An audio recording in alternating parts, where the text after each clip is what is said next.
Shri Gurubhyo Namaha. A very warm welcome to yet another session of Weekend with Wisdom. Let me begin with a small prayer. Vakratunda Mahakaya Koti Surya Samaprabha Nirvignam Kurume Deva Sarvakaryeshu Sarvada Agajanana Padmarkam Gajanana Maharnisham Anekadantam Bhaktanam Ekadantam Upasmahe Shri Gurubhyo Namaha Hare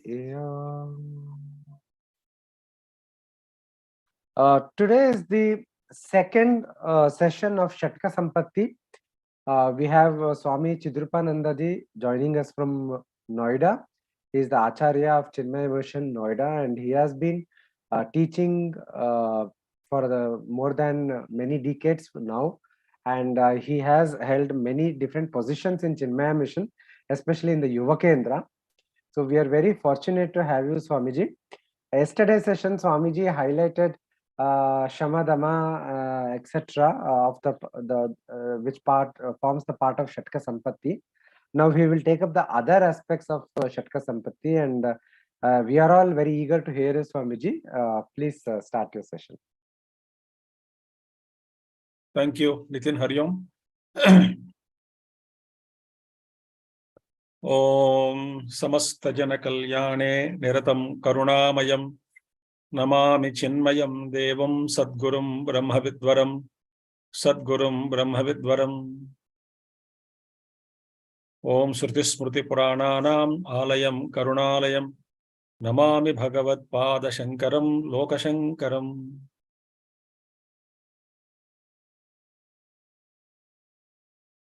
सदाशिवसमारम्भां शङ्कराचार्यमध्यमाम् अस्मदाचार्यपर्यन्तां वन्दे गुरुपरम्पराम्.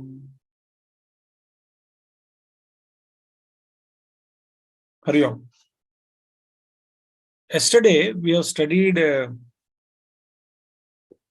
introduction plus shama out of Shatka Sampatti, sixfold wealth of a seeker. We have studied shama, mano nigraha. What is the meaning of mano nigraha? Some aspects we have seen. I just wanted to highlight one more thing and then move on to second quality, second thing in the sampatti, the wealth is dhamma. Today we have to see dhamma, uparati, titikShA, shraddhA and samAdhAna. 5 things we have to see today. One more point is there. In Vedanta Sara, sAdhananji mentions shama as what? Shravanadi Vetirikta Vishayebhyo Manaso Nigraha. He says, mind has to be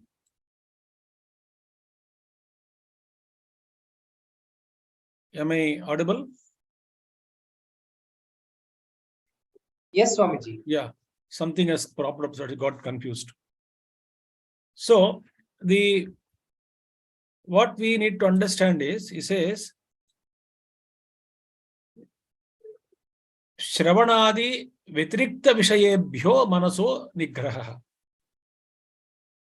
So, mind has to be controlled from all objects, he says, except Shravana Manana Nididhyasana. I mean, we can go on again, but there is no time for us. But that means what? That means shama means, yesterday we saw voluntary and involuntary thoughts. So, shama means channelizing the mind willingly towards a purpose, towards a goal. That's called shama. So, mind automatically is withdrawn from all kinds of activities, and willfully it is channelized, entire energy of the mind is channelized towards a particular object or a goal. So it is called shama. Now we have to move on to dhamma, dhammaha. Now in vivekachUDAmaNi, Shankaracharya says, Vishayebhya paravartya Sthapanam swaswagolake Ubhayesham indriyanam dama parikirtitaha. Or in Tattvabodha it is called Chakshuradi Bahya Indriya Nigraha. Dama. Now see, Dama means what? Sense organs. So control of both the sense organs, Jnanendriyas and Karmendriyas, are to be controlled, mean withdrawn of these or restraining them. Restraining and what? Vishayebhya, from the sense objects, paravartya, bringing them back, withdrawing them. Sthapanam swaswagolake, and restraining them, placing them, sthapanam swaswagolake, in their own orbs or golakas, in their own sockets, in their own places, in their own positions. So indriyas are, what normally do indriyas run around? It's a mind which rides over the indriyas and goes into the world. Indriya's job is what? Collect all kinds of perceptions and bring it in the mind, into the mind. So indriyas are, without indriyas, we cannot interact with the world at all. Now, swaswagolake sthapanam. So that is the main understanding. Chakshuradi bahya indriya nigraha. Now, if you say sense organs are like ear you take, shravana, or speech you take, vani, everything, all these things. It is the mind which is leaking out through these sense organs. Right? And the world, external world, enters into us through the sense organ, through the 5 gateways. We all know it, but it's a revision, manana. Now, what is happening? The sense organs are awake in the waking plane, in the dream also. We are not talking about dream, we'll talk about waking plane. In the waking state, respective objects are there. The form, sound, smell, taste, and touch objects. They bring each sense organ, collect an object of the respective object. I collects the form and drops it where? In the mind, into the mind. So everywhere, whenever there is like ahuti, sense organs bring the objects and drop them into the mind. And this is going on continuously in waking plane, dream also, but let us stick to only waking plane. So when I'm interacting with the world around, even now, the form, sound, touch, taste, everything is constantly, the object, respective objects are poured into the mind, they dropped into the mind. How the world enters into the mind. Actually, we saw through vritti vyapti, the form is collected, and thought form is created and dropped into the mind. And when anything is dropped into the mind, like ahuti is dropped into the fire flares up. Similarly, mind flares up. Boom. Boom. Continuously. So if you really can visualize the mind, it's like constantly rising up because different perceptions are falling and different flames are created and they rise up. Right? And my mind reacts to these perceptions. Again, how it reacts and pour them some samskaras depending upon, each reaction is different from person to person. We are not going to all those things, But the question is, mind constantly is reacting to these perceptions. Right? Okay. So all these objects are dropped into the mind. Mind flares up and reacts to every perception.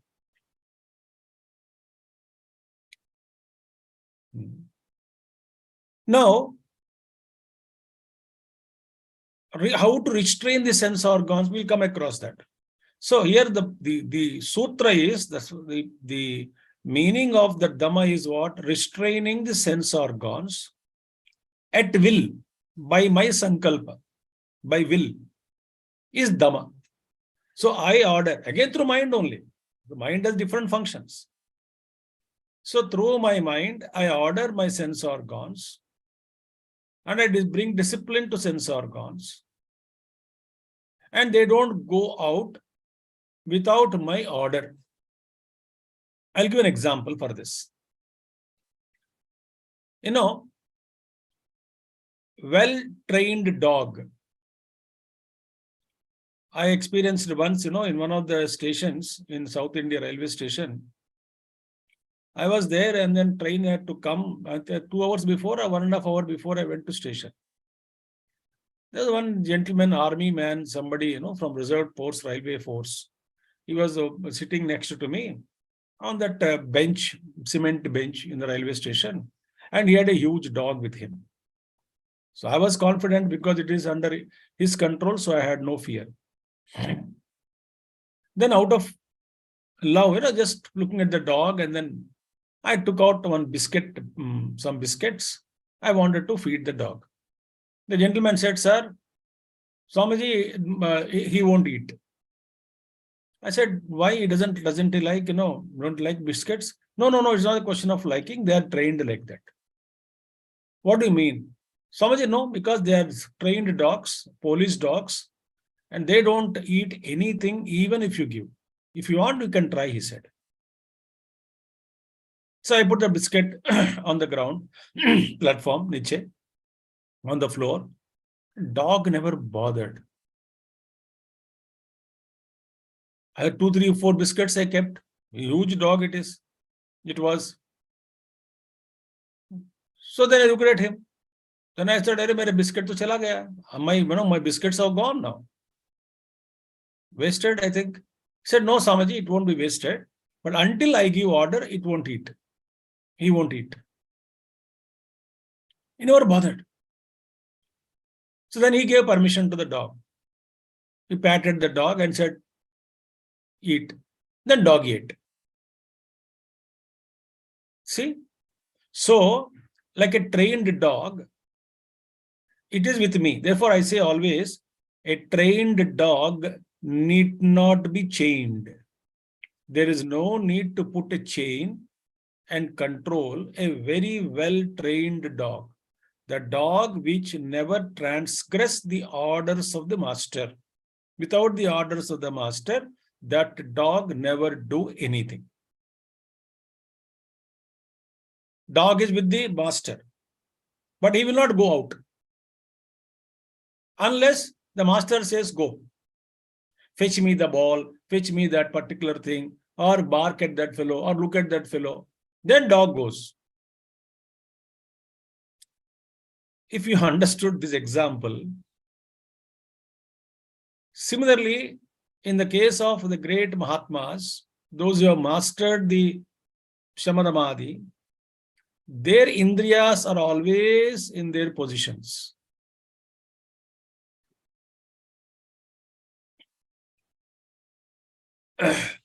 Right? So, that will come later on, I'll tell you. The thought will come. So therefore, first thing is what? The mind which is trying to, sometimes mind pushes the sense organs out. So I must restrain my super will because I am beyond the mind. No. I observing the mind, my mind, trying to push the sense organs out. I don't want my sense organs to become the victim of the mind. I know mind is provoking the sense organs to go into certain things. So I may not be in a position to control shama, dama. The shama means I may not be able to control the mind at that time. Mind is not listening to me. I know it will be disaster if I allow the sense organs also to follow the mind. So I have one technique is what? If I can master it, I will try to control at the sense organ level. So therefore, in case if mind unable to control at the mental level, which is subtler. Mind is subtler than the sense organ, deeper inside. So more subtler it is difficult to control. So I have to control my mind only with my sankalpa or my awakened buddhi. Awakened means the awakened to the knowledge. That mind, that buddhi alone can control the mind. With rooted, yesterday we saw rooted in well-trained, trained intellect, empowered buddhi. Sometimes mind may not yield, listen to that. So I have only option is what? To control at the sensory level. In different ways I can control at the sensory level. So dhamma helps in self-control. If I cannot, all the time, shama is not operational. All the time, I am not successful with shamAdhAna. Then I employ dhamma to it. So either I close my eyes if it is a form, or I may turn my head away, or I may leave the place. Why?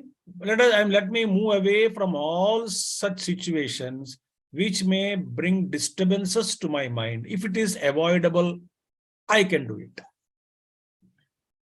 A grosser way.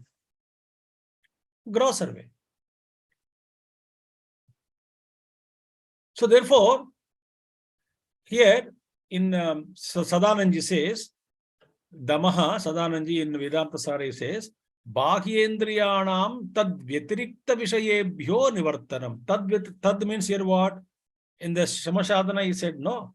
Other than Shravana, Manana, nityAnityavastuvivekaH, restraining the mind from other than these three.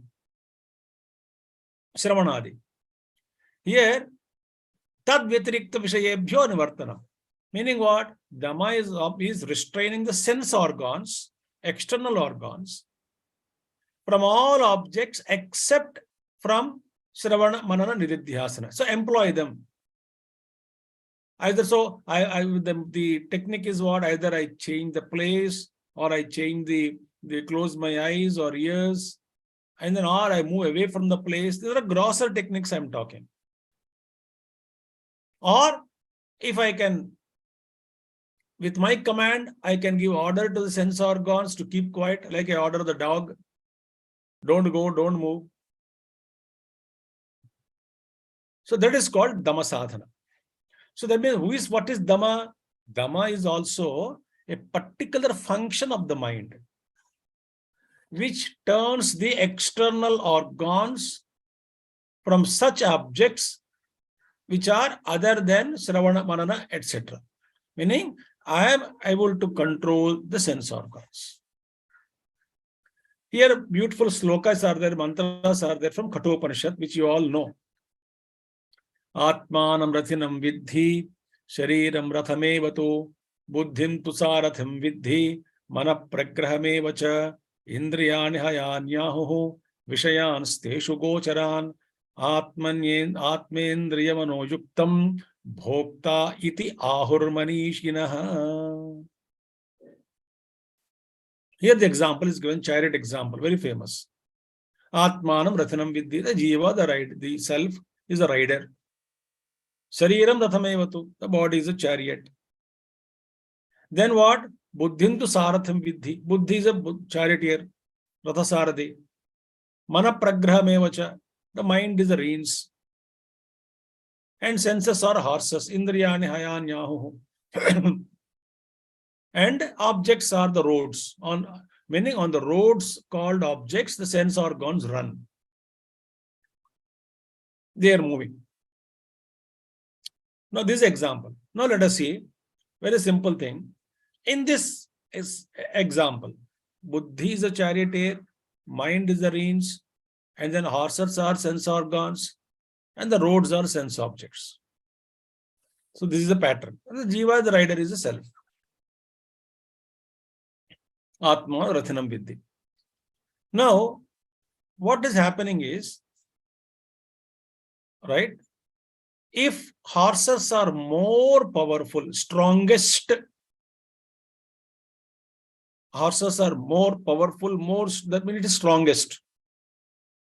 And the next stronger is the reins. reins. And merely strong is or weak is buddhi. So buddhi is the weakest among the three, charioteer. And mind is the stronger than the charioteer, and the horses are the strongest. If suppose this is the proportion in the example of ratha, what happens now? So buddhi is a very weak person, he has no strength, and he has to hold what? Reins, which are actually powerful than the charioteer. And horses are more powerful. So the reins also are not capable of restraining the horses. And the reins are in the hands of charioteer, and it's impossible for the charioteer to restrain the reins, to hold the reins properly and bring the horses back. Very, very powerful they are. That time what happens? Horses, once what they do, they pull out the charioteer. When the horses run and bend forward, they pull out the charioteer from his seat. The charioteer will jump from the seat because of the strong force pull of the horses. And the mind is not capable, so he just jumps and falls where? In front of the horses, on the ground. And horses simply trample upon him and they go. So buddhi is destroyed. Such way, all crime that happens in society, or all blunders that we commit in life, not that we don't know, but we know. But the buddhi is weak at that time, and sense organs have become so strong that they pull out the buddhi and they trample upon the buddhi with the horse. Very powerful the horses are. And they trample upon the buddhi. Buddhi is destroyed. Buddhi nashat pranashyati. And the horses, the sense organs, havoc they create and they win. Therefore, Paranchikhani, yesterday we saw that sloka. It's not easy to turn the sense organs into within. And they should be placed in their own swaswagolake sthapanam. So therefore, all kinds of activities which are other than the Shravana Manana Nididhyasana, or other than our dharma,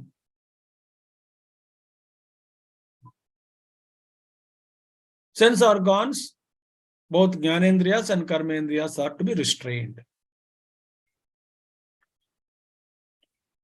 So, dhamma is possible. Only one element of mind is restless. Again, we bring some element of the mind is used to restrain the dhamma, to restrain the sense organs. Okay. Now the question is, if mind control is enough, shama is given. And suppose if I achieve shama, then why there is dhamma required for me? When I am able to achieve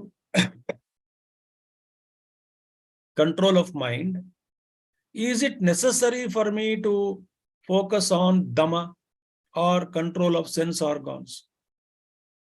Many, that's why teachers warn, all the great Mahatmas have warned that don't experiment with your sense organs. Why? Because of this only Bhagavan Krishna said, Indriyani pramadhini haranti prasabham manaha. Very strong mind, turbulent mind is also looted away by the Indriyas, because Indriyas are sometimes stronger.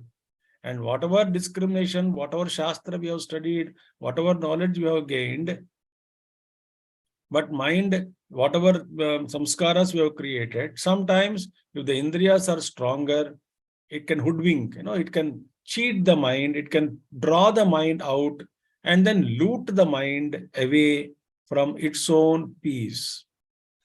So sense organs going astray will drag the mind out of its peaceful disposition. Therefore, mind control cannot be perfectly achieved without any control over sense organs or bahya indriya or external organs. I cannot take it for granted. This is very essential, friends. I cannot take it for granted. Oh, now I achieved, I studied Vedanta, I got that knowledge with me, so I can really go and test my mind, how strong it is. So I go and then I take like a morning walk, the dog is taken, I will take the sense organs and make them wander in all kinds of dangerous places where the mind may get, they may get tempted, indriyas will get tempted, indriyas will loot the mind with its own, whatever it is, force.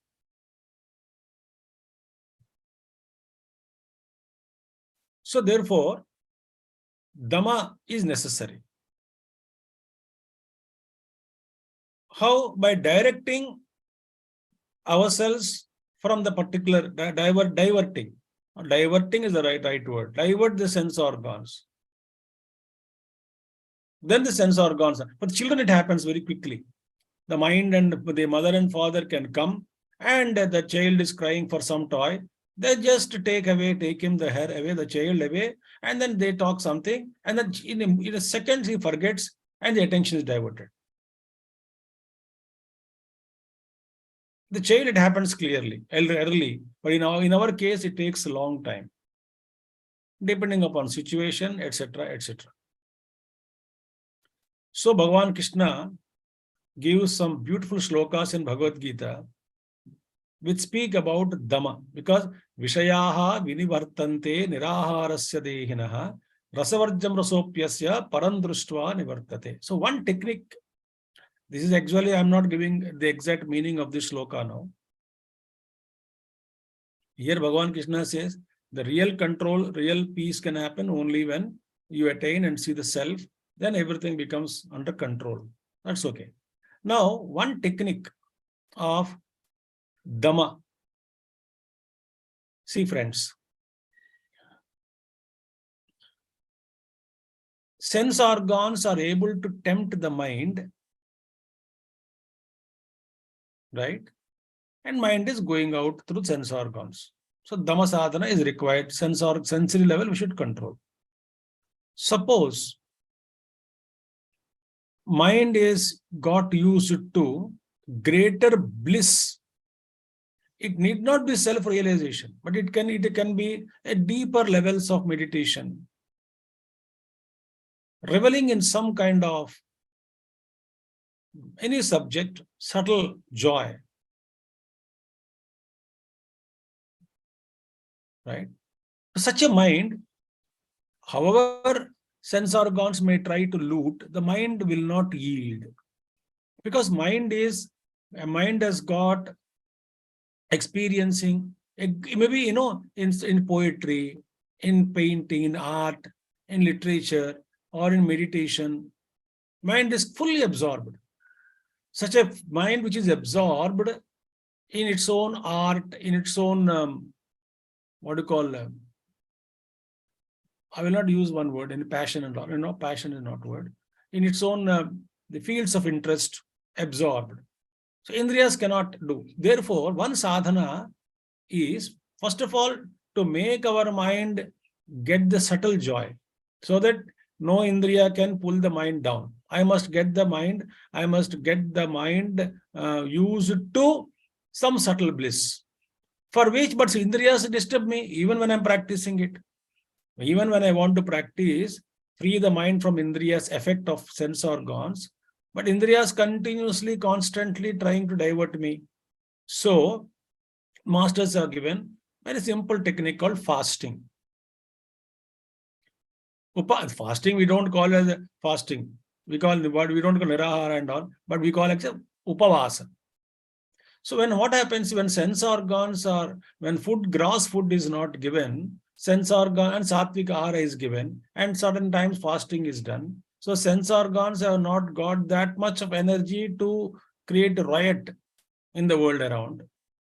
At the same time, mind becomes peaceful because there is no extra food disturbing the mind. Subtle energy goes to mind. So mind is relatively in state of contemplation. So at that time of fasting, I use that mind in making it an abhyas to meditate, to revel in subtle joys. So once the mind tastes the subtle joy, rasasvada is used. Rasasvada is actually not good. Anyway, but let me go into that. One kind of subtle joys when you got of deeper meditation, no more sense objects, sense organs can disturb you. Why? The mind is already reveling in greater joy than the joy that we get normally while experiencing or enjoying the worldly objects.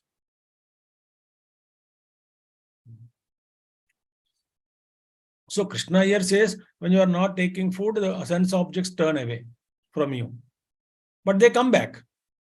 But at least during Upavasa day, when I get trained, once I get this joy of, pink of health.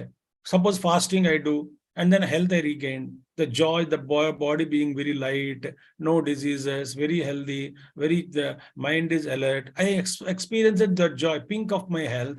Then I will not go again back into that old fashion of eating and becoming fat and then, creating all kinds of complications again to me, because I tasted the joy of health. For that purpose, I started fasting. During fasting, Indriyas are not happy. But I forced. Once I forced, the benefit I reaped in the mind. Once the mind tastes that kind of benefit, joy, then naturally mind again brings the discipline in sense organs. Naturally it happens. Later on, there is no force required. Therefore, Krishna said very clearly, Yatataha api kaunteya, a wise man, even though he's putting his best efforts, but Indriyas are more powerful. Indriyani, pramathini, turbulent senses, haranti. Force by force, the mind is looted away. Manaha. So therefore, Tani sarvani samyamya yukta asita matparaha. Vashehi yasya indriyani tasya prajna pratishtita. Therefore, when you are inspired by a goal, that I want self-realization, I want to, avichinna shanti in my mind, I really wanted to enjoy myself, within myself, by myself. Then I wanted to reach Brahman or understand or reveal or manifest that Brahman in me. Subtle joys, or even relatively, if I want to pursue some subtler joys of like in art, literature and poetry, music, etc. Naturally, I'm not inspired by ice cream or any small thing. They don't disturb me. Anything for that matter, any object cannot disturb me. So, tasya prajna pratishtita. Whose the indriyas are not disturbing, such a man, wisdom or he becomes steady. Because he's matparaha, devoted to me. So he kept me as my goal. And he started enjoying I'm using the worldly language, enjoying the benefits of, though it's sadhana is not for benefits, yet I am enjoying that bliss of Atman. Atman means that I am approaching. The mind is subtle, so peaceful, calm, quiet. I don't understand. Therefore, Bhagavan Krishna said, Tvam tasmat tvam indriyani adau niyamya bharatarshava. So because indriyas are grosser, so it is easy for me to impose discipline on indriyas because mind is a little subtler. So everybody is not directly capable of controlling the mind, which is subtler than the indriyas. So at indriya level, I must bring discipline in order to reach a covetable goal. So papmanam enam means here kama yesha krodha yesha there. So krodha or kama both are same because kama anuja is krodha. So yesha this kama drasadam, very difficult to control actually. Jnana vijnana nashanam. It destroys both your knowledge and wisdom. So only through indriya nigraha in the beginning, try to control this kind of anger and desire. Therefore what? We must use the sense organs, but let not the reactions to the perceptions take place. This is dhamma sadhana. That means what? We must live and intelligently, skillfully negotiate the sense organs while we are living in the external world. So we must guard our sense organs from unnecessary, unwanted exposures. And it is not always possible to do. Agreed. But whenever is possible, we must practice it. Certain times it's not possible. That time I can employ remembering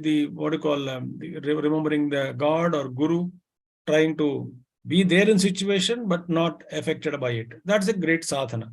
But as much as possible, we must learn to detach ourselves from the OET in Swami Chidrupananda's language. BMI chart, body, mind, intellect chart. OET means objects and emotions and thoughts. Mind must be withdrawn from external objects. All kinds of getting caught up in emotions, all getting caught up in various kinds of thoughts. Mind has to be freed from all this. So therefore, what is then dhamma? Meaning, it ultimately boils down to high degree of awareness. High degree of awareness. Alertness is dhamma sadhana. And Bhagavan Krishna gave the example, yada samharate chayam kurmongani va sarvasha. Indriyani indriyarthepya tasya prajna. Like, the tortoise withdraws all the tail and the head and then 4 legs. All the 6, indriyas and mind. All the 6 are at once withdrawn. And tortoise is there. Any Gurudev says, even a small sand you try to put. And if the tortoise senses a danger, immediately he withdraws into his own shell. That's why in temples, the tortoise is placed in the threshold, facing Lord. Some temples. Why? Reminding us, now you are entering into the temple, withdraw and enter into the temple. Focus only with the mind. So therefore, Swami Tapor Maharaj says about dhamma, Yushmat Swarupa Sukasagaram Agna Buddhehe Shamayet Swataha Akshakulam Udbhatam Esha Dantihi. Udbhatam means completely, fully. What is that? Yushmat Swarupa Sukasagara Magna Buddhehe. One whose intellect is completely merged in the contemplation upon the bliss of your true nature, O Divine Mother. Automatically, indriyas are absorbed. His mind gets fully controlled. So easy way. When you love the Paramatma, when love comes or commitment to the goal comes, when I love that goal of mine or love the deity, Upasya Murti, automatically indriyas, Yushmat Swarupa Sukasagara Smogna Buddhehe. Automatically Danti or Damaha takes place very, very easily. So this is Dhamma sadhana. Next one is what? Uparati. Uparati. When shama and dhamma are practiced, uparati becomes easier. Uparati means one simple thing is withdrawal. Now here, what is shama uparati? vivekachUDAmaNi says so beautifully, bahya analambanam mruttehe esha uparatihi uttama. Bahya analambanam mruttehe. Meaning uparati is what? Non-dependence of the mind on anything external. It's called uparati. We have to analyze this now. In Tattvabodha, beautiful definition is given. Swadharma anushthanamewa.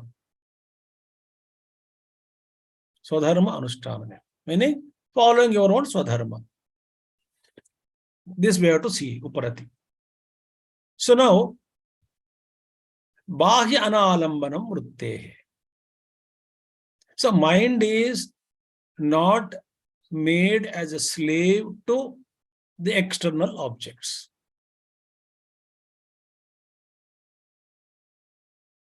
Utility is required, but mind is not becoming slave to the external objects, not depending on that. High Vedantic point of view, why are we running after worldly objects? For sukham, for anandam. I get an object of my desire, I be happy. I run away from certain objects to be happy. I run towards the certain objects to be happy. Right? That means what? My happiness is depending on the external objects. Either in the absence of certain external objects or in the presence of certain external objects, I'm happy. So that means what? My mind is depending on what? External objects. Suppose I am not depending on them, either in the presence or in the absence of the objects, my joy is not rooted.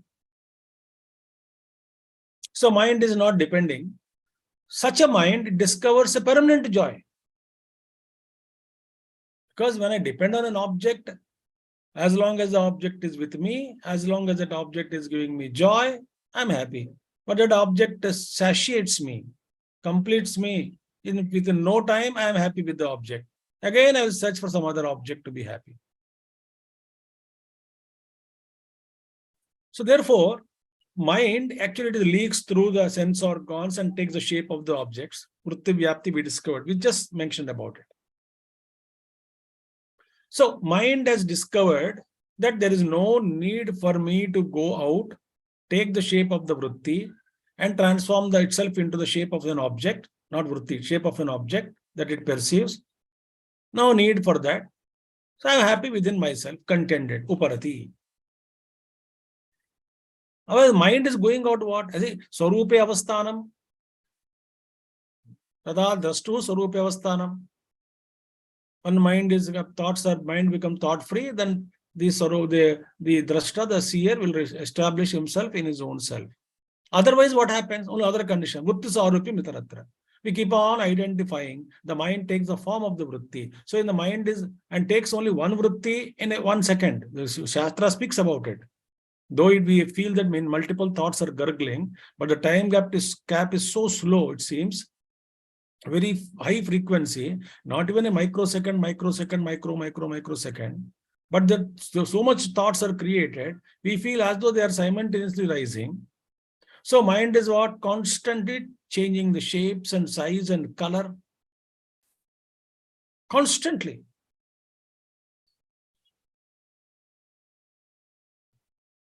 Like on screen, every microsecond, microsecond, images are thrown. In fact, you cannot even recognize what is happening. So mind is not allowed to go and transform itself. Why? It is happy within itself. Then it's uparathi. Now, this is higher definition. Otherwise, generally, how to keep the mind withdrawn? Swadharma anushthanamewa. Bhagavan Shankaracharya gives very simple definition. Our Paramacharya, Shri Chandrasekhara Saraswati Swamigal of Kanchi Peetham. He gave one beautifully said once in one of his books, talks, if we follow Vedic lifestyle, whatever you are, whatever ashrama you are in, brahmacharya, grihastha, vanaprasthi, sannyasa, whatever dharma you belong to, if you follow the dharma as mentioned by Veda, Paramacharya says, there will be no time left for engaging our mind in any self-destructive activities. Because Vedic life keeps us fully packed. If you really wanted to do Vedic life, sannyasa dharma, vanaprastha dharma, grihastha dharma, or brahmacharya dharma, if we want to follow as per the Vedic schedule, our mind will not get any chance to get destroyed, to get itself destroyed.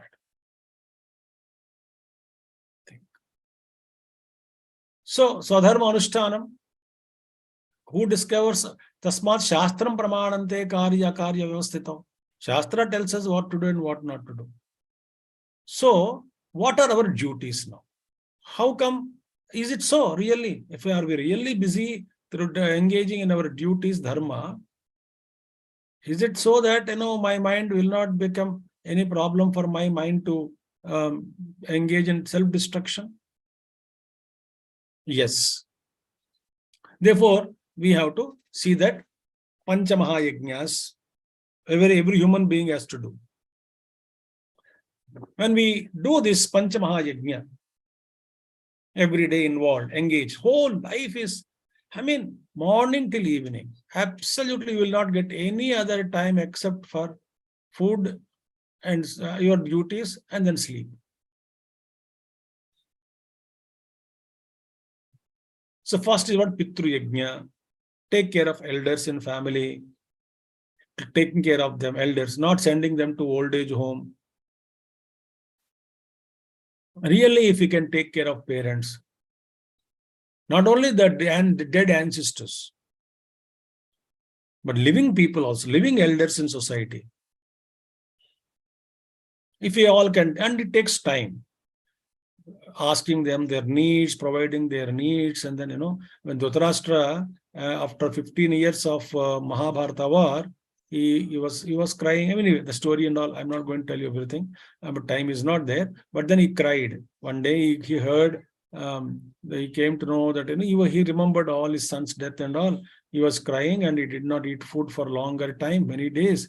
He became dilapidated, very thin. But Yudhishthira came to know that he is doing all these things in palace, in his own darbar, palace, in his own palace. So he went and met him, and before he goes and meet him, he sends a word through Vidurji that Vidura, please go and ask Yudhishthira for some money, so that I wanted to go to jungle. Before that, I want to do some dana, dakshina, etc. Some kind of charity I wanted to give and go to jungle. The Yudhishthira cried that, what are you talking? My dear Periyappa. Periyappa means father's elder brother, Tauji in Hindi. What are you talking? This is yours. You are my guru, you are my father. Don't ever send a message like that. Can I use? Whole kingdom is yours. You want to give kingdom in donation? Please go ahead. And Yudhishthira cried. That was his love for elders. Don't do this to me, he said. You take whatever money, it's your money. You please give dana dakshina. My job is to, in fact, he gave a very stern warning to all people in the kingdom, including his brothers. If I come to know that my Tauji or Periyappa is really tortured by the words or by actions of anybody in the palace, I will not spare them, he said. After the Mahabharata war, when they came back with Yudhishthira to stay with him, Gandhari and Dhritarashtra. It's my job to look after them. Though happened, that's it.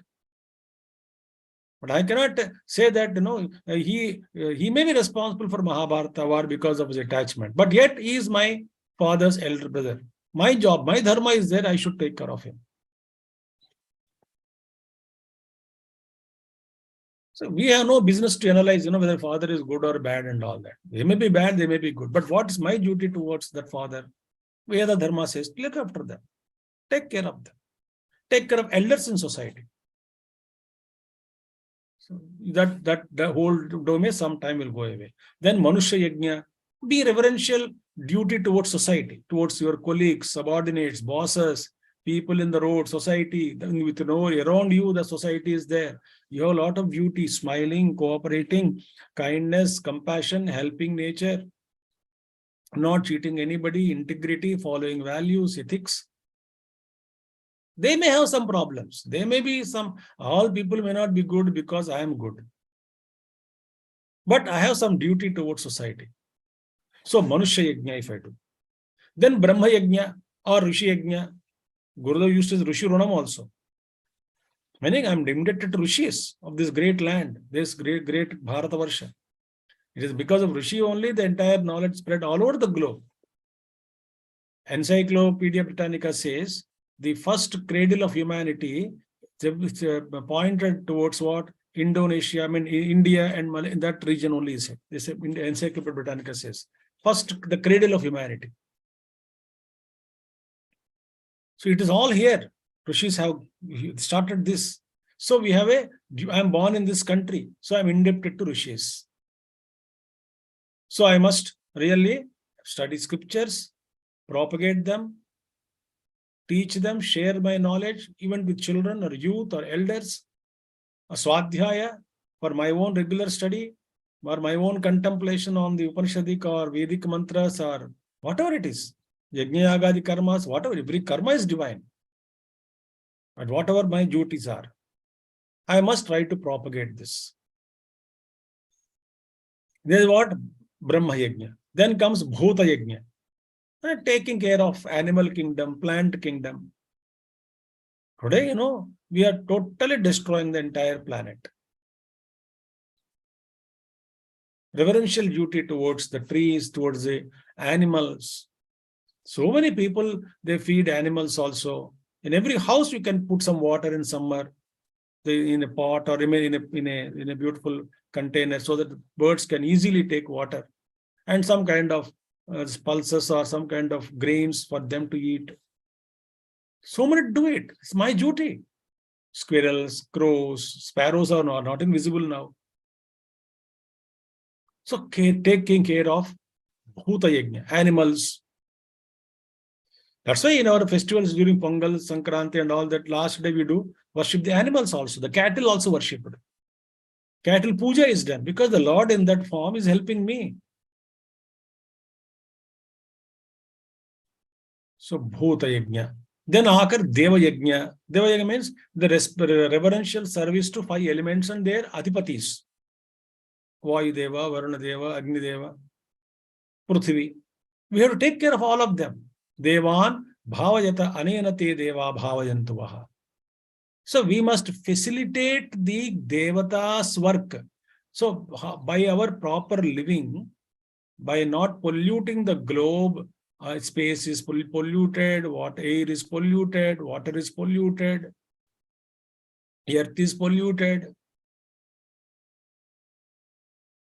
So I must facilitate. The humanity must rise in their consciousness. They must facilitate for the gods to function. Their duties towards humanity can be performed only when we do our duties towards them, such as, what is it they demand? Don't spoil, don't pollute, take care of this nature well. Then you will be able to facilitating us so that we can do our service to humanity. The global chaos now, everything is polluted. You all must watch. Whoever is watching, please watch on Netflix by the Life on the Planet. Life on the Planet by David Attenborough. I watched it many times, 2-3 times. It's really moving. You must watch this documentary. In Netflix, it is available by David Attenborough, 93-year-old man. Wonderful, wonderful. Great wise man. Great man is. He brought to our cognition what is happening on the planet. See, a must-watch documentary. It must be on Netflix. Please find out. Life on the Planet by David Attenborough. And one more thing I tell you about this, the Bhuta Yajnas. Deva Yajna, Bhuta Yajna, etc. Deva Yajna. Vyasa Bhagavan in Mahabharata, when Pandavas are moving from Kamyakavanam to Dvaitavanam and all that, and then suddenly Vyasji one appeared. When Kamyakavanam, they were all living. Pandavas, along with, there are some thousands of people who are living in the forest. Not only 5 people, they travel with Draupadi, like what they show in pictures, movies. No. So they are consuming the forest resources, all of them. So they're taking bath, water is being polluted there, and then air is polluted, and then the trees are being cut for living, and so many things. Yajna yagadi karma, for fruits, for so many things, food, everything. Vyasji suddenly appeared one day to all of them and instructed them. Now, Yudhishthira, enough of this forest you have lived. The forest is now getting depleted. So you move to other forest and stay for a couple of years there, so that this forest again replenishes itself. It will again blossom. Leave the forest here. So that is a sensitivity towards environment. So Pandavas moved to neighboring forest. Mahabharata, it comes there. So what? Swadharma anushtanam is uparati, or adharma parityagaha is uparati.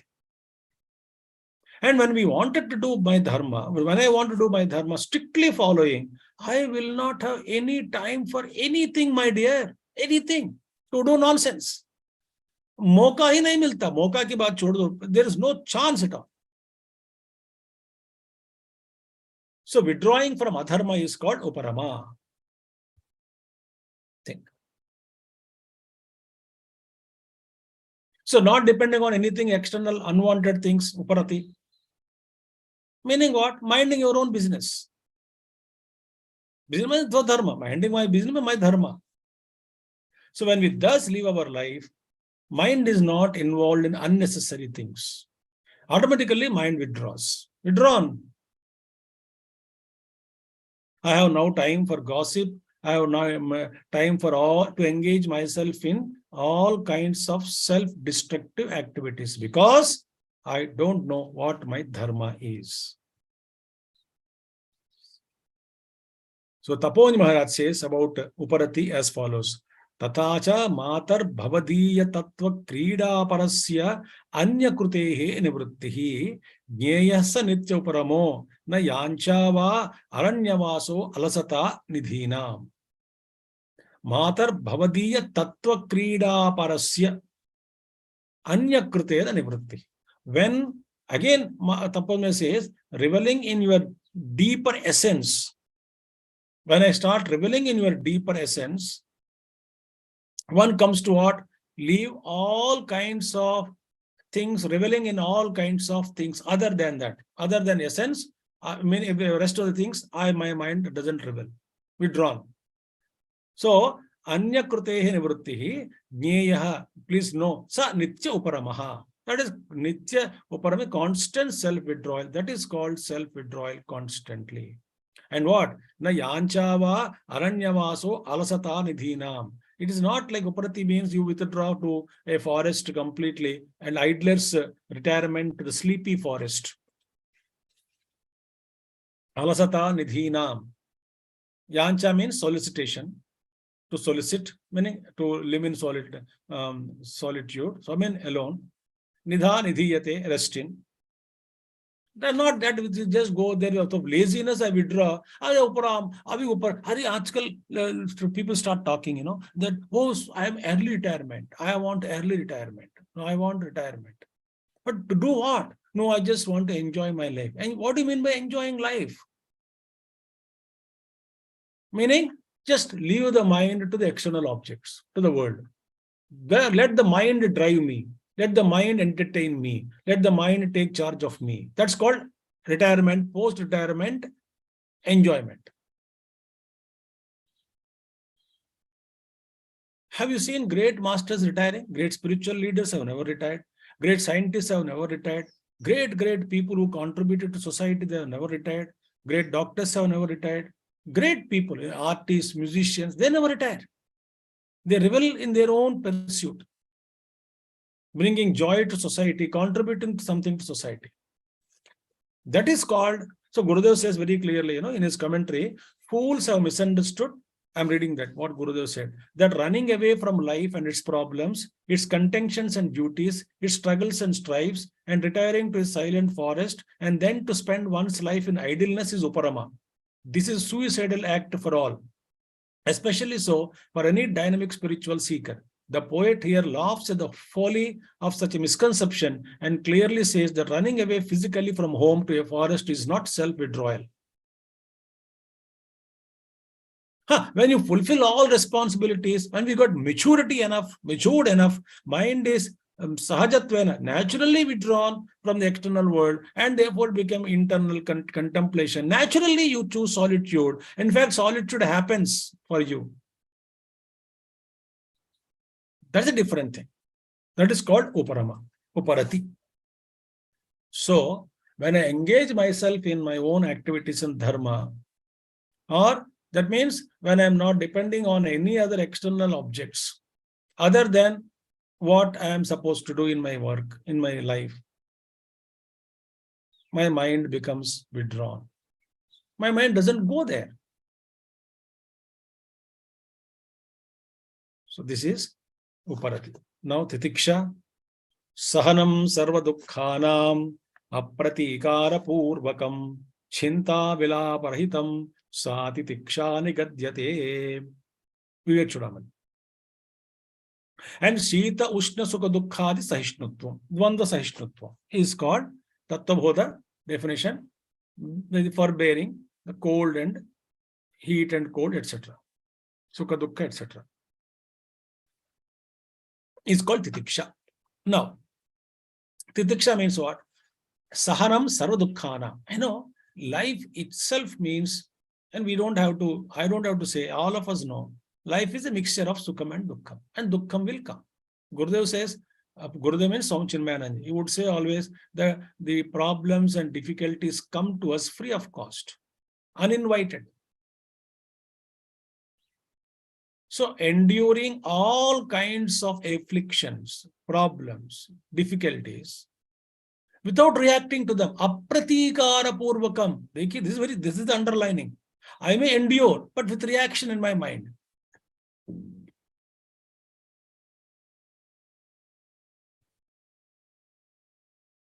I may endure, but with reaction. It should not have come to me. It should not have gone. It should have gone to my neighbor. In fact, that idiot would be suffering, must be suffering with this, not me. I don't deserve this. Anyway, it has come to me. Let me bear it. This is not the thought. Apratikara purvakam means without any reaction to them. And chinta vilaparahitam, without anxiety, without vilapa, lamentation, crying. That is life, what to do, pain has come to me, this kind of language is not allowed for a spiritual seeker. Bhagavan Ramji, how he demonstrated in his life, chinta vilaparahitam. He never asked, that kind. He said, theek. His love for Sita was there. But he never asked why this had come. He always questioned how to face it. So, when the mind is Sita, Ushna, Sukha, they are there, they are experiencing it, but mind is not reacting.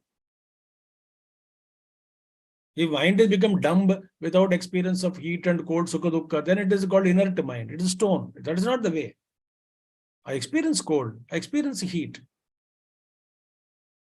But I don't keep on talking about. In our India, in our country, so everywhere it happens. Every season we speak about, bahut thanda ho gaya, bahut thand pad gaya. Very, this year very colder than last year. This year is very heat than last year. We keep on lamenting and talking, and then it is hot. Yes, everybody knows about it. Do whatever you want to do. But then don't complain, don't react. So, no question of revengeful attitude, having a reactionless existence. Because choiceless existence it is called. So I try to push away all kinds of my sorrows away from me. Why this is happening to me? What sin I have committed in my life?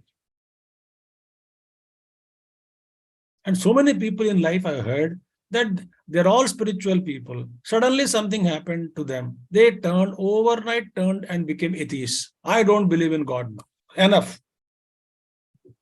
I was praying him. I was doing all kinds of services in the temple, but then he never bothered.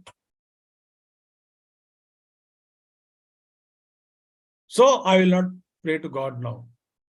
I became atheist. Why God gave me so many kashta? Kashta means the difficulties.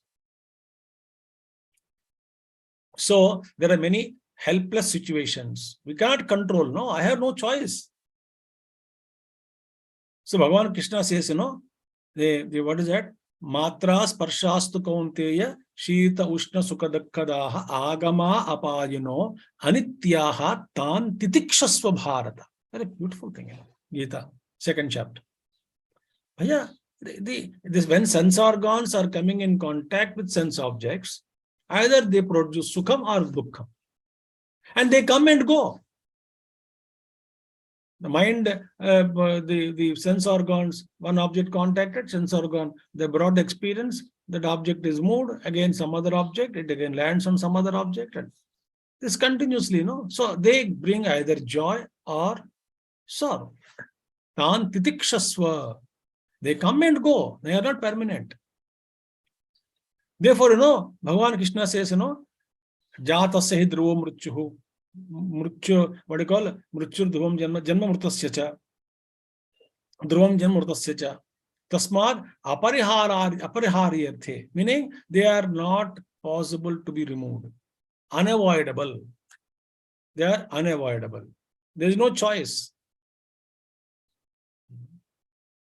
I have no control. Therefore, why cry? So, Deva Krishna, dukkeshu anudvignamanaha. Sthitaprajna qualities. Don't, when dukkha anubhuti comes, then mind should not go and then wed to that. Don't get, agitated during sorrows. So, what is titikShA? titikShA means a type of spiritual immunity. It's not physical immunity, no virus can attack me. I may be moving with the virus. But high immunity, they don't have entry into me, my body. Similarly, high spiritual immunity is called titikShA. titikShA. A high degree of tolerance, high degree of immunity, resistance. Not resistance means again with lamentation and reaction. Mind is mind as it is. I resist, not external force I'm applying it. But then my mind cannot be affected by them. By sukha dukkha, by difficulties. Not sukha, dukkham here. titikShA with respect to dukkham. The control of the forbearance of all kinds of difficulties. Therefore, Bhagavan Krishna asked us to practice sukha dukkhe same krutva labha labho jaya jayo tato yuddha yujjasva naivam papam avapsasi. ठीक है, this tree will come and then try to maintain equanimity. And then proceed in this world.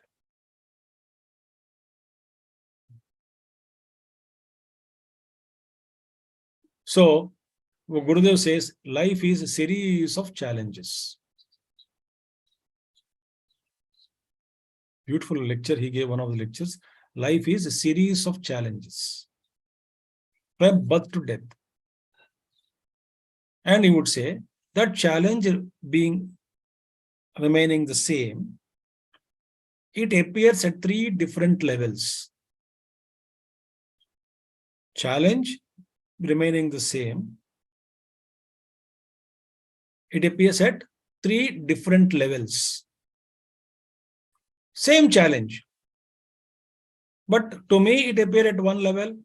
To you, it can appear at another level. To somebody else, it can appear in some other level.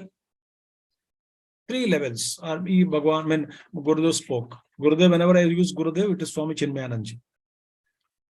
So, what Gurudev said was that one is situation. Challenge appearing as a situation. Situation means what? Everything is under your control.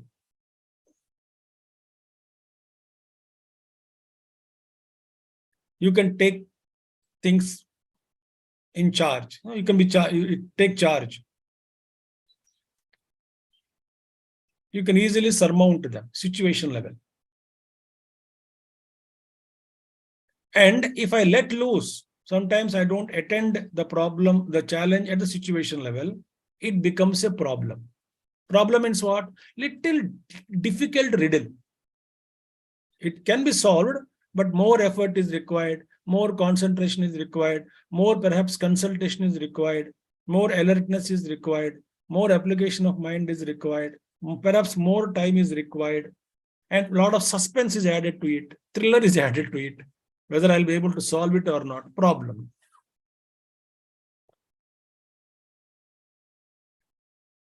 And problem also got transmuted itself into 3rd level degree, very dangerous. It's called crisis.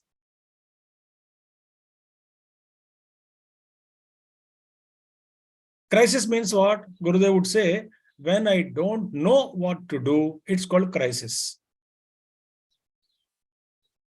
That moment my mind is off, blank.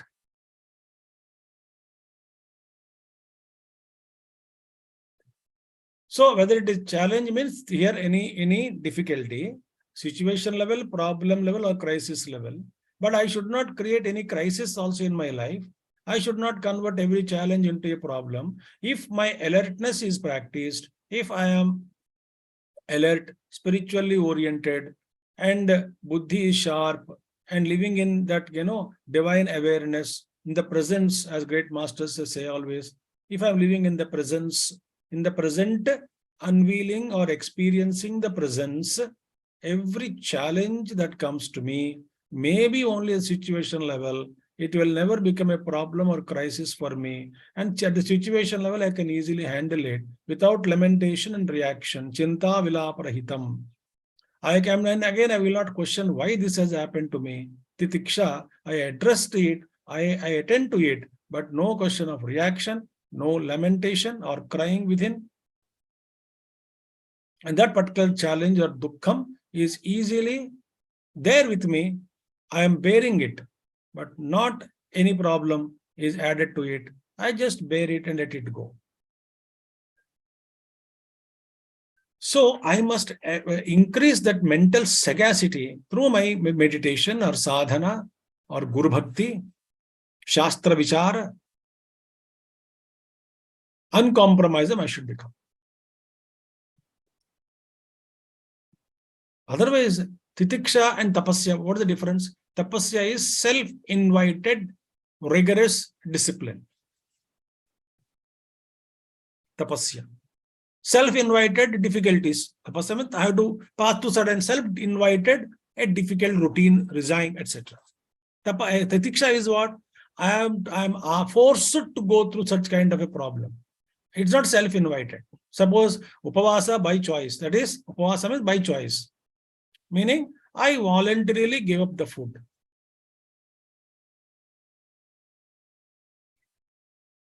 It is called tapasya. I wanted to eat food, but food was not available. It is not tapasya, it is titikShA. I could bear it without any complaints, without any crying. I could go through the day. Okay, today God did not give me food. Okay, that's fine. Give me strength to face it. Full stop. That is called titikShA. So Bhagavan Krishna says, samashatrau cha mitre cha tatha mana apamanayoho.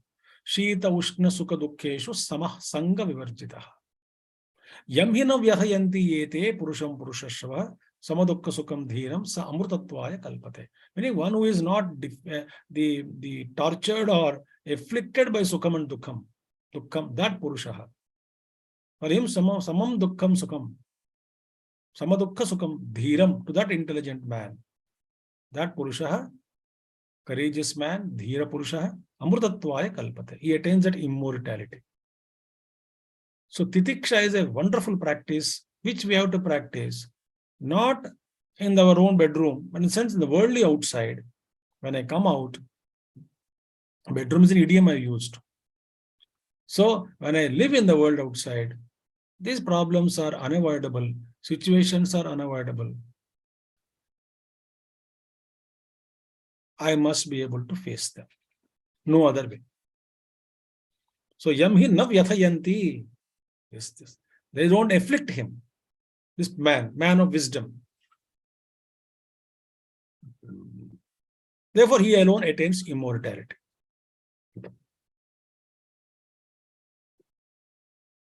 So, Swami Tapo Maharaj speaks about titikShA as follows. Dukkhasya kasyajit ato atahas aspuranam titikShA nyagrodha bhurja samadham artha. So, bhurja samadharmadashatu avidya. He says, Dukkhasya kasyajit ataha means because of earlier sloka, what he mentioned, the buddhi drowned in or merged in the bliss of Paramatma, O Divine Mother. Intellect submerged in contemplation. So due to that steady contemplation, ataha, one became ataha aspuranam, dukkhasya kasyajid aspuranam. And one becomes unaware of the pains. Because Tapon Maharaj lived that way, isn't it? Those who studied Tapon Maharaj's life, Tapon Maharaj lived like that. Aspuranam, first of all, I don't even recognize. There's higher stage, Bhagavan, Tapon Maharaj is speaking. Dukh hua, there is a problem, there is a sorrow, I am bearing it. That is 1 degree. First of all, aspuranam. Why? Mind is not available to register it. Why? It is always absorbed in divine contemplation. That is called titikShA, I said. Higher form of titikShA. Why? Nyagrodha bhurja samahara. So, samadharma dasha. Meaning, like a bhurja tree, banyan tree or bhurja tree. Like, it is not like remaining insensitive to pain as a bhurja vruksha. It is called remaining insensitive to the experiences in the world outside. It is like a jada state, jada sthiti. Mujhe kuch nahi hota. So there is no insensitivity. Insensitivity is not titikShA. It is a dazed state of utter ignorance, he says. Avidya it is. So bhurja trees are perennial trees, and they grow on a great heights, majestic heights they grow. Along the snow line, bhurja vruksha they grow. And their bark, is peeled off by man and is used as a what you call writing paper also. Old ancient manuscripts also preserved, bhurja patras. When they are skinning them, Gurudev would say, they remain insensitive. This is not the titikShA, it is called tamas, he said. So, mind is not registering at all, sukha dukkha, because it is absorbed, not in tamasic state, absorbed in higher contemplation. In ecstasy of the contemplation, when one grows to be almost unaware of any kind of pain and even bigger disturbances in life around, it is called endurance or titikShA. So, we have seen shama, dhamma, uparathi, and titikShA. titikShA. It's very important. When sometime, when I became long back, many years ago, I was not well, so I was hospitalized for some time. So then one of my teachers, Swami, one of the Swamis, called me on telephone, and he never said anything. He just called and said, he read this sloka. Sahanam sarva dukkhanam apratikara purvakam chinta vila parahitam sa titikShA nigadyate. He just uttered this sloka to me on telephone. I said, this is the Maharaj, sun liya? I said, sun liya Swamiji. Bas, yahi bolna tha tumko. That's what he wanted to tell you.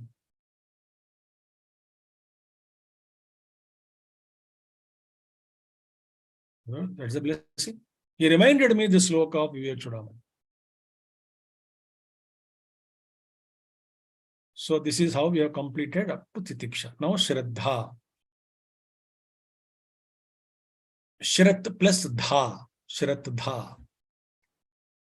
Shraddha means satyam, dha means dharane. Satyam, satya dharane, meaning to hold on to a truth, a fact. That fact which is uttered by whom? By a Guru or Shastra. Guru or Shastra points out to this. So Shastra, Guru Vakya. So what is that? Satyam is what? Shastrasya, Guru Vakyasya, Satya Buddhi Avadharanam. Sa shraddha khatita sadbihi. Wise people said this is shraddha. Yaya vastu upalabhyate. Because of that, vastu upalabhyate. Vastu is a Brahma vastu. Upalabhyate. One can gain that goal. Shraddha is a foundation. Shraddha is foundation. So Guru Vedanta Vakyadishu Vishwasaha Shraddha. Tattvabodha. So friends, now what is shraddha? Shraddha means what?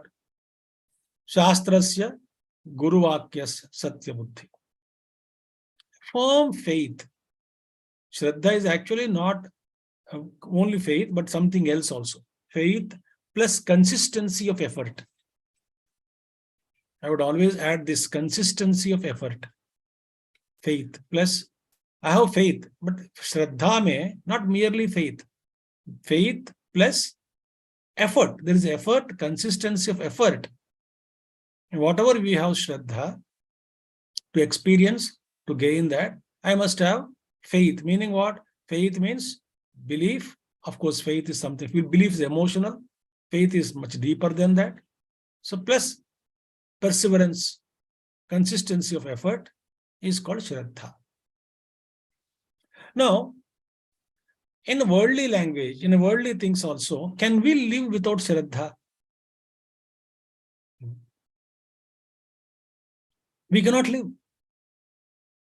Suppose it's tomorrow, not tomorrow, today, yesterday, tomorrow, I have a talk to deliver. Suppose tomorrow I have a talk to deliver. Advaita Academy. Okay.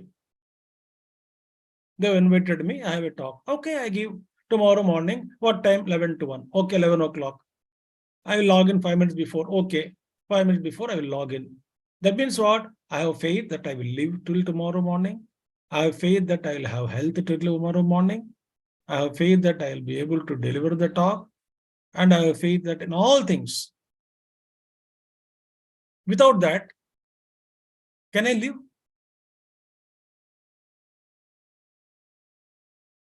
Tomorrow morning we will meet. Meaning you have faith that you will not die in the night. So faith is actually ruling us every moment of our life.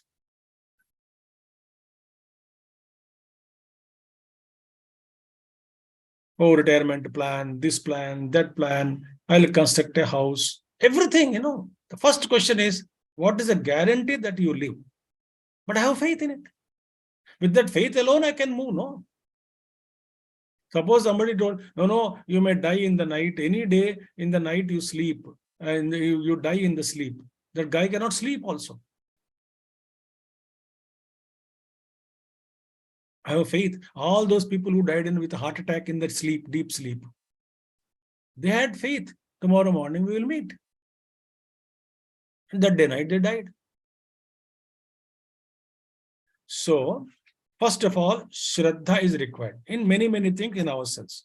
Plus, in leading life, in many, many areas, we must have shraddha, trust in Apta Purusha. Apta Purusha, a person whom we like, respect, revere, adore, trust, etc. We feel a genuine person. And that person never misguides me. He's Apta Purusha. Apta Vakyam. Vedanta is Apta Vakyam. So this is the foundation for all vyavahar in this world, faith. So we must have faith in Apta Vakya, Apta Purusha. We must also faith in ourselves to live our life. I board a cab. I have faith the driver will take me safely to destination. I board the flight. I have faith that pilot will not crash. With that faith, I can move in the world, isn't it? Therefore, faith rules. Right? Number one. Aptavakya is important. So, but then one more thing is, right? Atindriya Vishayeshu Veda Pramanam. All those matters pertaining to those worlds or those things which are beyond the perception of the Indriyas.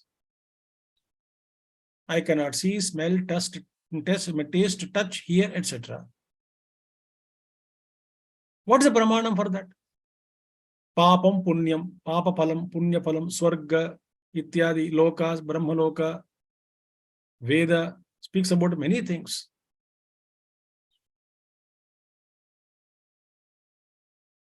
Oh, this is Akasha, this is a feeling of Vayu, this is Agni, you are able to see. This is Akasa you are able to infer. This is water that you can taste. Veda is not required. Atindriya Vishayeshu Veda Pramana. So Veda is Pramana, authority. And all those matters pertaining to other worlds, other things which are imperceptible to our senses. Therefore, there is no other way for us than to have faith in it. Because I don't see it, I have only one marga, one method to have faith in it. I can talk on this more, but I am not sidelining that. So faith is necessary. And faith comes given to by Guru Parampara. No? Narayanam, Padmabhavam, Vasishtam, Shaktim cha, Tatpurusha para, Tatputra Paracharam cha, Vyasam, Sukam, Gaudapadam, Mahantam, Govinda Yogendra, Mathasa Shishyam, Sri Shankaracharya, Atasya Padma, Padam Chahasta, Malakam Chasishyam. Then entire Guru Paraptam, Totakam, Vartikaram, Anye, Asmad Gurun, Pranatosmi, Santatam, Mahanatosmi. Entire Sadashiva Samar. The entire the Veda has come from, the knowledge has come from Ishvara only. If I don't trust, my dear, the life cannot be lived. The teacher teaches something, I must trust. The Google guides me something, I must trust the Google. Google location or Google Maps. Certain times, if I don't trust, I don't have anybody to ask also sometimes.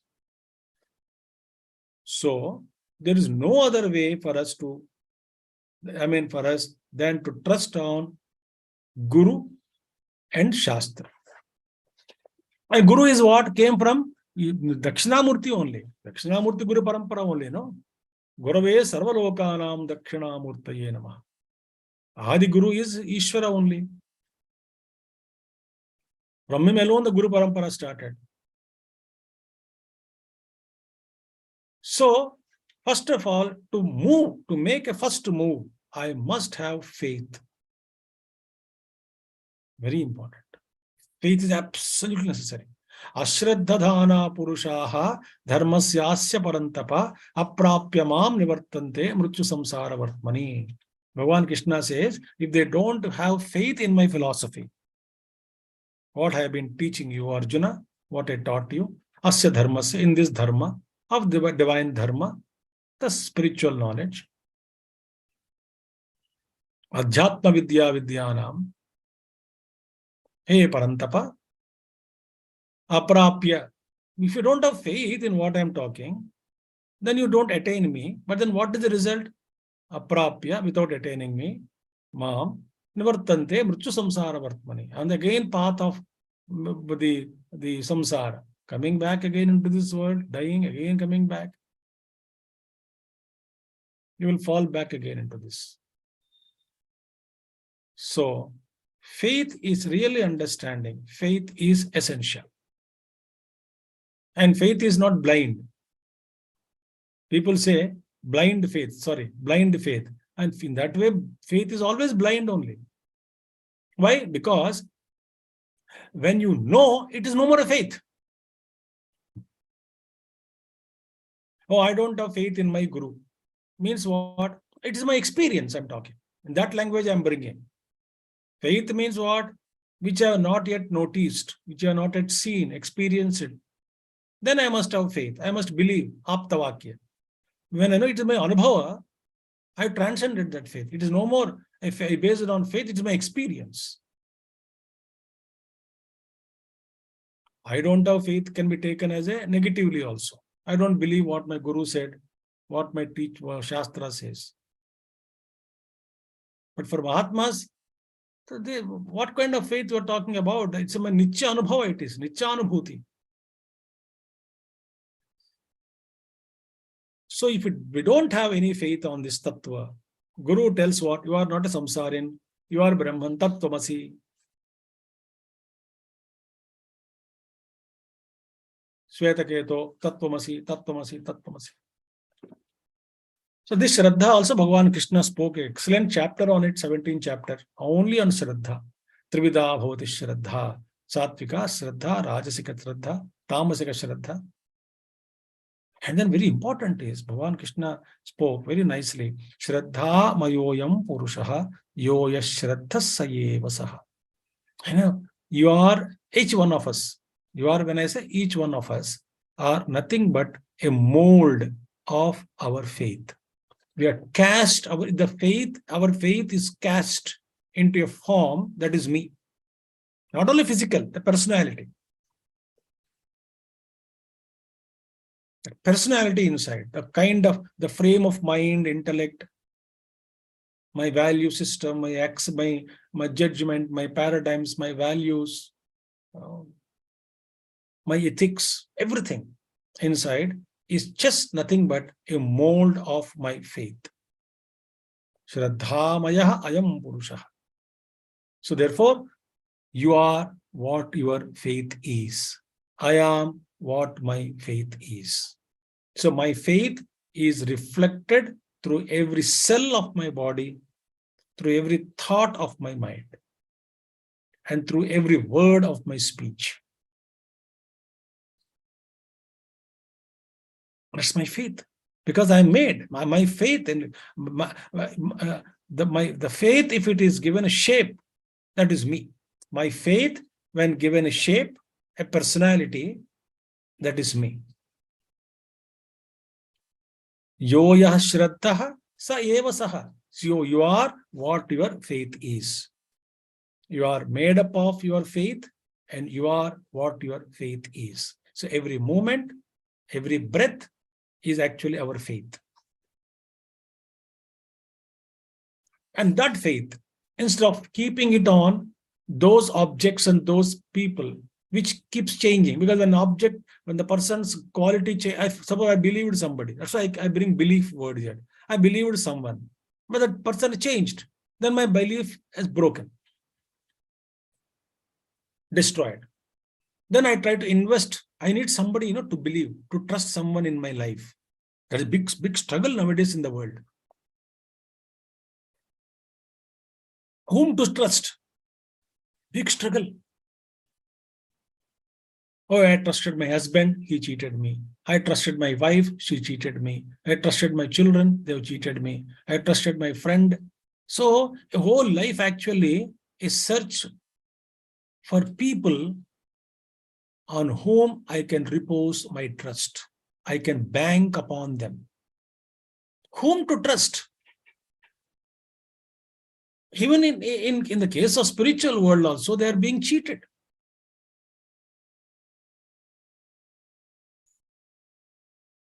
So there's a big worry now. That's why masters say, pray to God. Live life according to the scriptures. You study. Okay, listen. But don't surrender to anybody. Some teachers say, immediately don't accept anybody as your guru. You pray to God. And then when guru comes to you, then your mind becomes peaceful, calm, radiant, quiet, confident. Certain things will happen to you. Then you understand that person is your guru. Don't even come to judge. Gurudev would say, don't accept me. Don't accept me. Listen to scriptures. I don't want you to hold on to me, he would say. Hold on to scriptures. Hold on to Ishvara. Don't accept me as your guru immediately. Like Guru says, test me. If you find it, I am able to help you. Okay, welcome. I'll guide you. Otherwise, no problem. So in life also, in people struggle to find a partner, not only a marriage partner, but some partner in life whom they can trust. It could be a friend, it could be a neighbor, it could be anybody. I must trust someone now. So Bhagavan says, everybody is changing, subjected to change. So best is the changeless, the guru who is awakened. Such a guru is really wonderful.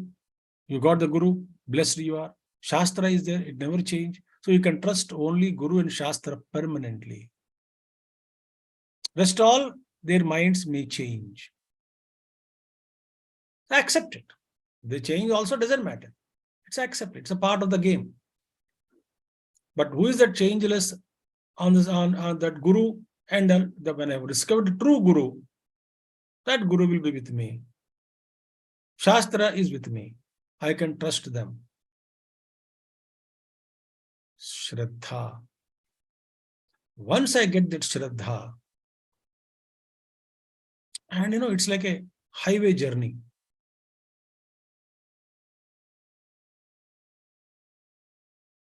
No doubt. shraddhA. No, samadhanam. Samadhanam.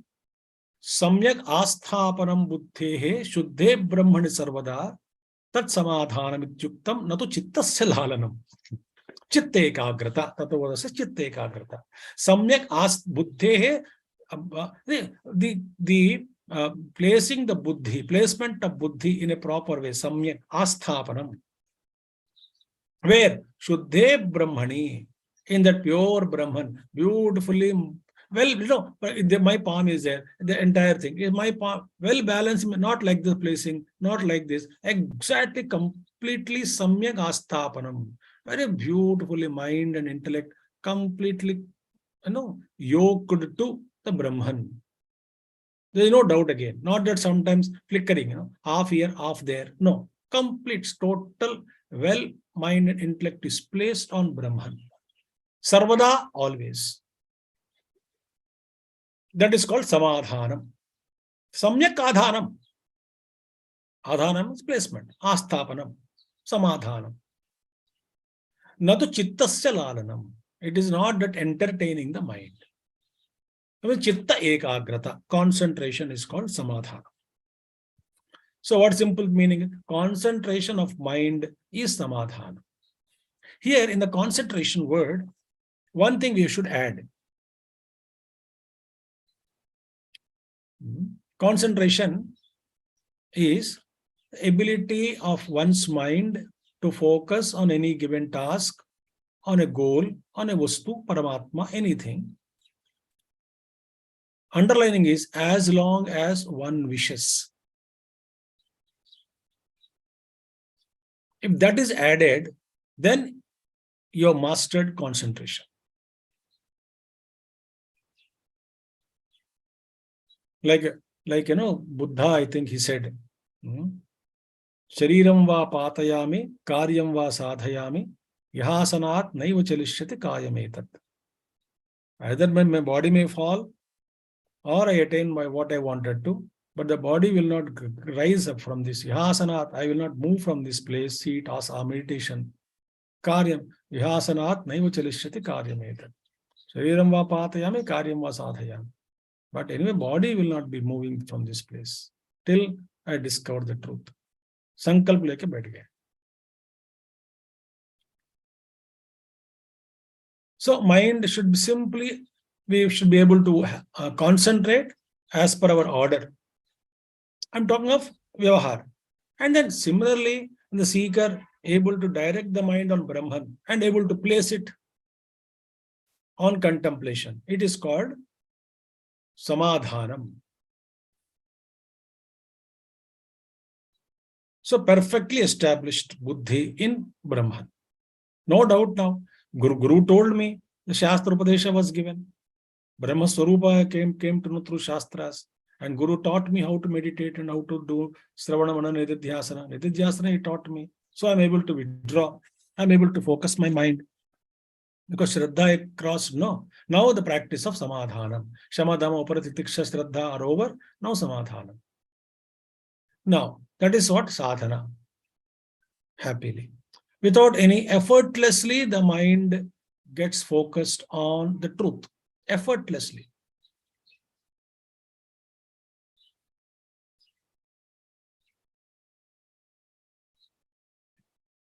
So now here, both shama and samadhanam both look alike.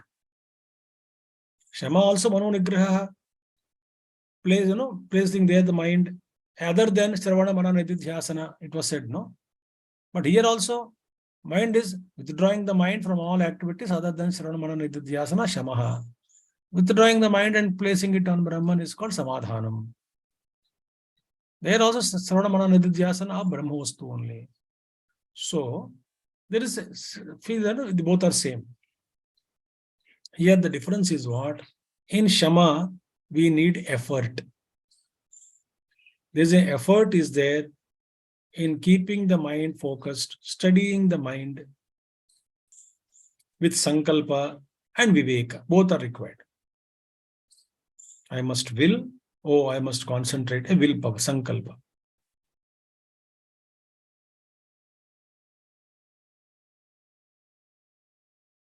And no vikalpa should be brought into. So sankalpa vikalpatmakam manaha. So such sankalpa vikalpatmakam manaha is controlled.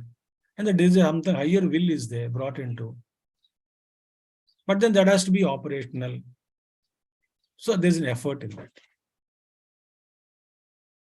Again and again I must remove the doubt and I must hold the mind on it. In samadhana is not like that. Samadhana, I'm convinced that there is Brahman. And I know I learned the art of placing the mind on Brahman. And placement of mind on Brahman becomes effortless. Effortless.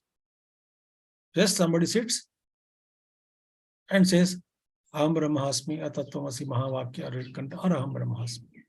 Just mind. Become peaceful, calm and quiet. Just like that, it goes into that. Once I heard an experience, some Swami narrated to me in Kerala. I am conscious of my time, so I'll conclude in 3-4 minutes. In Kerala, once Puja Gurudev was talking, morning lecture, was talking about Valmiki Ramagita. I think there's somewhere some sloka where Achala Varidhi, like, rippleless mind, like ocean. Mind is like rippleless ocean. No waves, no ripples also. Absolutely still. So Gurudev was mentioning in the morning talk, one should sit on meditation and command the mind, become silent, halt, the thoughts should halt. When you command the mind, halt, thought should halt. So in that talking, Puja Gurudev said that you must command the mind, halt. And actually he halted his mind. The mind became, and 15-20 minutes, he just the same posture it seems. Gurudev stood like that. I mean, sitting there and became still. And people were watching him.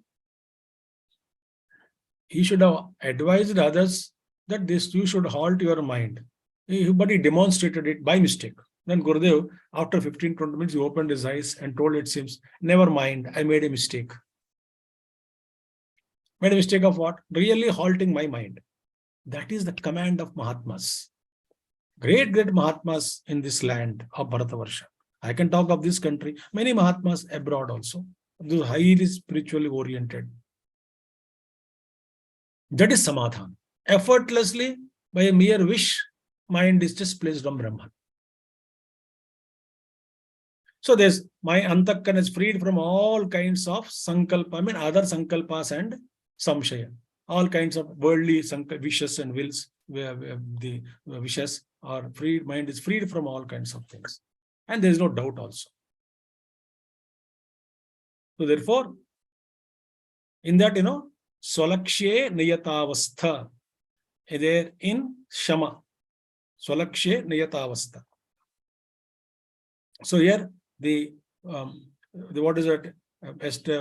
Here the sama is the means, shama is the means, samadhanam is the fruit.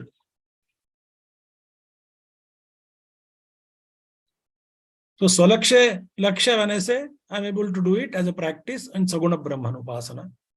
And then when I master that, I can really place it in nirguna brahma also. Samadhanam, a complete and absorbed, mind absorbed, effortlessly merged in Brahman. As long as I am in meditation, I can place it on Brahman.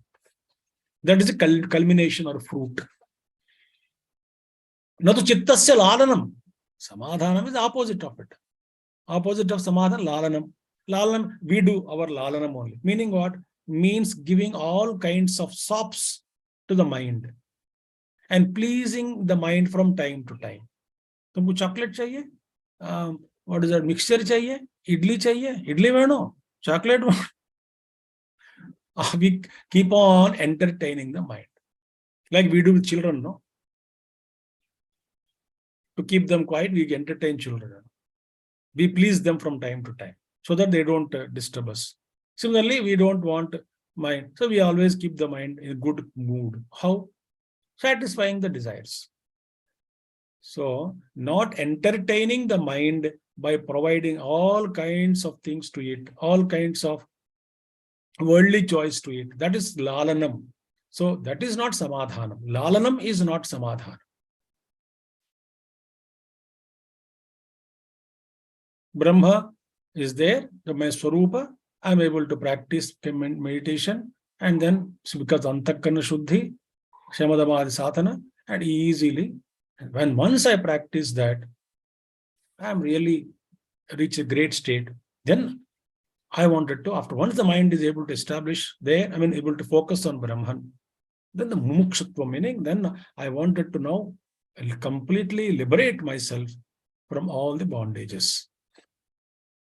Ahankara dehantan bandhan ajnana kalpitan, all these ajnana kalpitan bandhan created by ignorance only. I want to be freed. Moksho me bhuyat iti ichha. Let me be liberated from this samsara. Let me know who am I, really who I am. My existence, not with respect to body, mind, intellect, etc. But what is me without these things? How do I exist? I exist, but what would be that pure experience? I mean, unadulterated existence. Now I'm experiencing along with the body, mind, intellect, and all. When I remove it, pure existence that I am. I alone remain. The shraddhA ahankara, shraddhA aham, sorry. That remains. So this is a sadhana. I pray to Bhagavan and Guru Parampara that all of you should get into this kind of experience very much in this life itself.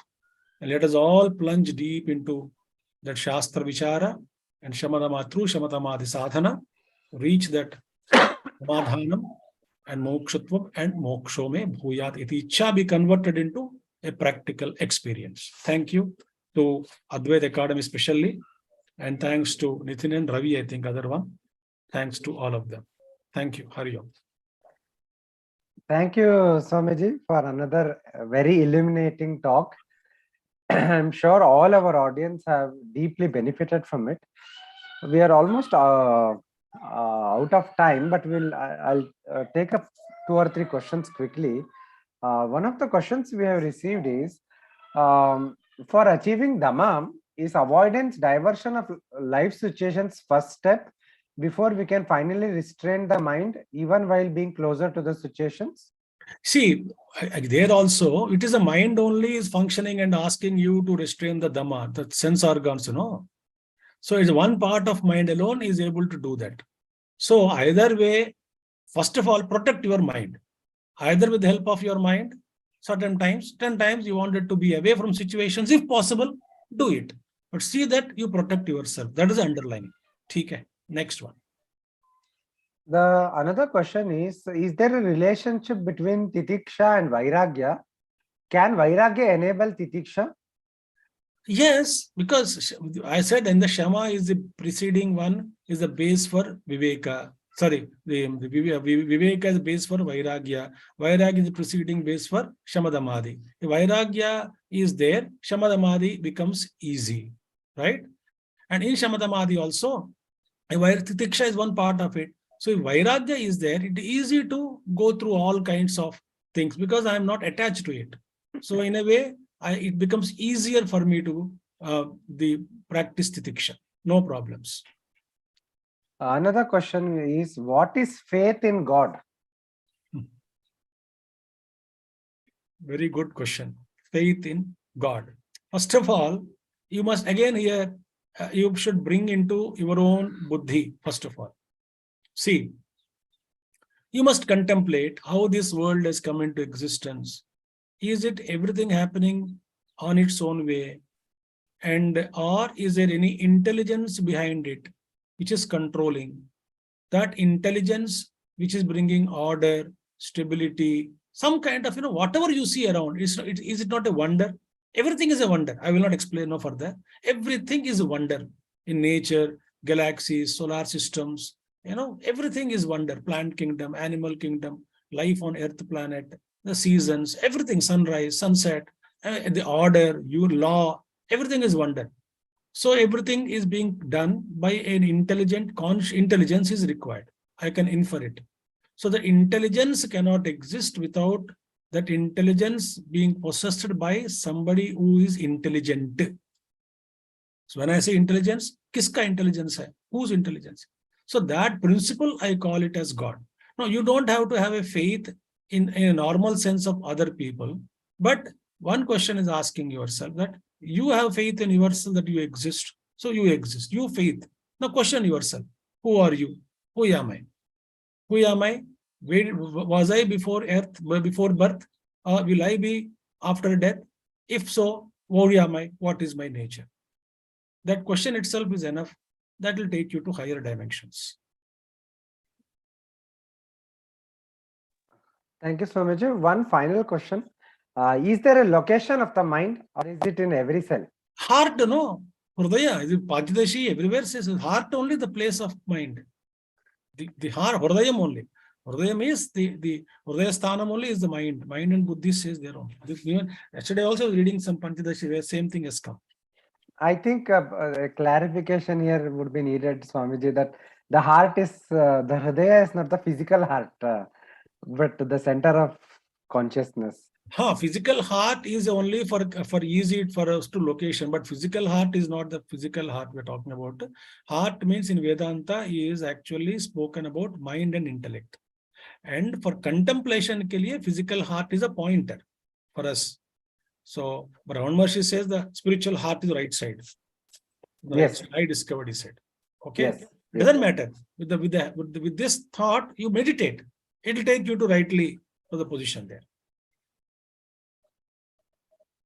Thank you, Swamiji. One final question, last question, very quickly. Is self-confidence same as faith? Yes, in a way, yes. Faith in yourself, when you say, faith in yourself is self-confidence. I don't find it as separate, these two. Thank you, Swamiji. Again, very wonderful, very illuminating, very practically relevant talk over the last yesterday and today. And we are very grateful for this opportunity to hear you on this talk. Thank you very much, Swamiji. Thank you, my dear. And I wish you and your team, entire Advaita Academy team, many more decades of this wonderful service to society and mankind. May your service fructify into a great establishment of dharma in the world, in the hearts of people, as well as in the society. Let it flourish and express it out. Thank you very much. Thank you, Swamiji. Thank you. Viewers, with this, we conclude this session. Don't forget to follow us on Facebook, Twitter, Instagram for more details about upcoming sessions. Thank you very much. Shri Guru Bhyo Namah.